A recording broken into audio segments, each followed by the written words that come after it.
Hello friends, welcome back to my YouTube channel.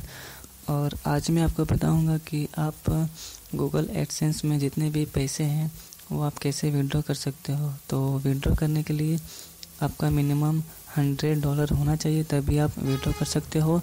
और withdraw करने के लिए अभी एक ही ऑप्शन है, वो है वायर ट्रांसफ़र। वायर ट्रांसफ़र क्या होता है कि आपका उसमें से बैंक डिटेल लगता है और सीधे आपके जितने भी पैसे हैं वो डॉलर वो रुपीज़ में कन्वर्ट होके आपके बैंक अकाउंट में आते हैं। ठीक है, तो उसके लिए आपको पेमेंट मेथड सेट करना पड़ता है। तो सेटिंग में जाके नीचे आप पेमेंट्स है, फिर पेमेंट्स में जाओगे तो पेमेंट्स में फर्स्ट टाइम आपसे देखिए यहाँ पर ये पेज ओपन हो गया। तो मेरा अभी तक यूट्यूब अर्निंग इतना है $106.58। और यहाँ पर मेरे को मैसेज दे रहा है कि टू रिसीव पे outs please choose a valid payment method, जो कि मैं अभी तक पेमेंट मेथड चूज़ नहीं किया हूँ। तो यहाँ पर मैं अपडेट में जाऊँगा, अपडेट जाके हमें पेमेंट मेथड यहाँ ऐड करूँगा। तो पेमेंट मेथड में यहाँ पर मेरा बैंक के जितने भी डिटेल है वो यहाँ पर मांग रहा है। तो मैं आपको एक बात बता दूं कि यहाँ पर आप अपना बैंक डिटेल वही बैंक अकाउंट का डिटेल दें जो कि इंटरनेशनल ट्रांजैक्शन करती हो। जैसे कि अगर आपका बैंक जो भी बैंक है, जो भी ब्रांच है, उसके पास स्विफ्ट कोड नहीं होता है। सारे बैंक ब्रांच के पास स्विफ्ट कोड नहीं होता है। तो स्विफ्ट कोड उसी बैंक ब्रांच के पास होता है जो बैंक ब्रांच इंटरनेशनल ट्रांजैक्शन करती है। ठीक है, तो जो मेन सिटी है, तो मेन सिटी के जो मेन ब्रांचेज होती है वो ब्रांच इंटरनेशनल ट्रांजैक्शन करती है और उसके पास आपका स्विफ्ट कोड मिल जाएगा। तो पहले आप पता कर लें कि कौन से बैंक ब्रांच के पास स्विफ्ट BIC कोड है। ठीक है, और वहाँ का आप स्विफ्ट कोड लें।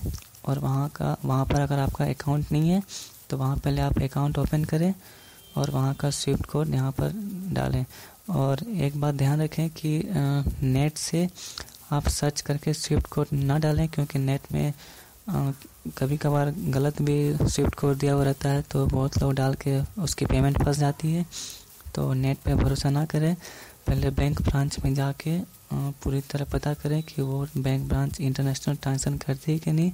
अगर करती है तो उसके पास स्विफ्ट कोड होगा, तो उसे पता करके यहाँ पर डालें। और IFSC कोड तो सारे ब्रांच के होते ही हैं। अगर आपको पता करना हो IFSC कोड तो पासबुक या चेकबुक या बैंक ब्रांच से पता कर सकते हो। अकाउंट नेम में आप अपना नाम दोगे, फिर आप अपना बैंक का नाम दोगे नीचे, फिर IFSC कोड, ठीक है, फिर स्विफ्ट BIC कोड, फिर अकाउंट नंबर, फिर से अकाउंट नंबर, और यहाँ पर सेव कर दोगे।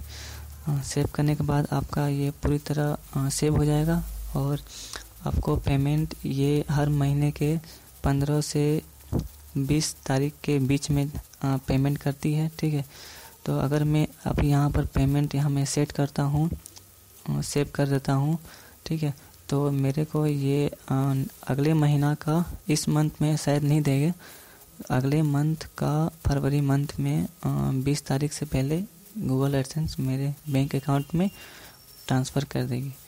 तो इस तरह अब थोड़ी सिंपल हो गया है विड्रॉ करना। तो सिंपली आपको परेशानी होगी स्विफ्ट BIC कोड को पता करने में। तो पहले आप पता करें कि कौन सी बैंक ब्रांचेज इंटरनेशनल ट्रांजैक्शन करती है, तो वहाँ से पहले स्विफ्ट कोड पता कर लें। उसके बाद आपका इजीली ट्रांसफ़र हो जाएगा। ठीक है, तो थैंक यू फ्रेंड्स ये वीडियो देखने के लिए। अगर आपका माइंड में या फिर कोई क्वेश्चन राइज हो रहा हो तो सिंपली आप मुझे कमेंट में क्वेश्चन पूछ सकते हो, या फिर आप सिंपली मेरे को इस नंबर पे व्हाट्सएप करके भी क्वेश्चन पूछ सकते हो। ठीक है, ये मेरा व्हाट्सएप नंबर है, तो यहाँ से भी आप कुछ पूछना हो तो पूछ सकते हो, या फिर कमेंट में भी कमेंट करके पूछ सकते हो। तो thank you so much friends ये वीडियो देखने के लिए, and don't forget to subscribe my channel. Bye.